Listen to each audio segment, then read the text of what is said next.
Līdz šim mēs ludzānieši un pilsētas ciemiņi Ludzas pilsdrupas redzējām kā lielisku vēstures liecību, kas palikusi no tālā 1399. gada, kad vācu krustneši Pilskalnā starp Lielo un Mazo Ludzas ezeru Livonijas ordeņa austrumu robežu aizsardzībai uzcēla varenu pili.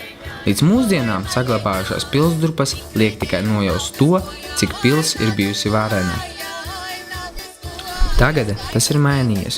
29. aprīlī Ludzas Pilskalnā pulcējās paliels interesentu pulks, kas vēlējās apmeklēt kādu pavisam neierastu prezentācijas pasākumu.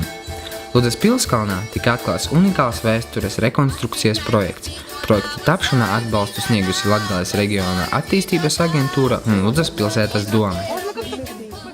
Šī aplikācija ir pirmais šāda veida produkts Baltijas valstīs un Austrum Eiropā.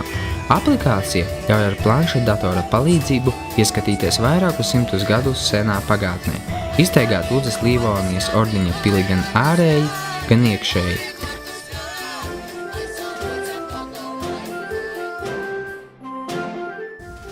Manuprāt, tas rezultāts, kurš tika iecerēts sākumā, ir pat pārspējis tās liktās uz to cerības.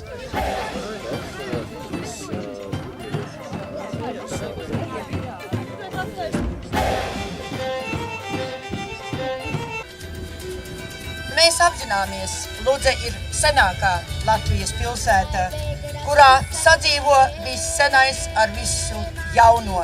Mēs apzināmies, ka mēs no senčiem esam mantojuši ļoti lielu bagātību, bet mūsu uzdevums ir tagadējās paaudzes to visu saglabāt un nodot jaunām paaudzēm. Aplikācija izraisa lielu interesi. Tā ir iespēja ar mūsdienu tehnoloģiju palīdzību iepazīt vēsturi, un mums, ludzāniešiem, ir īpaši liels prieks, ka esam vieni no pirmajiem Eiropā un pasaulē, kuriem ir tāda iespēja.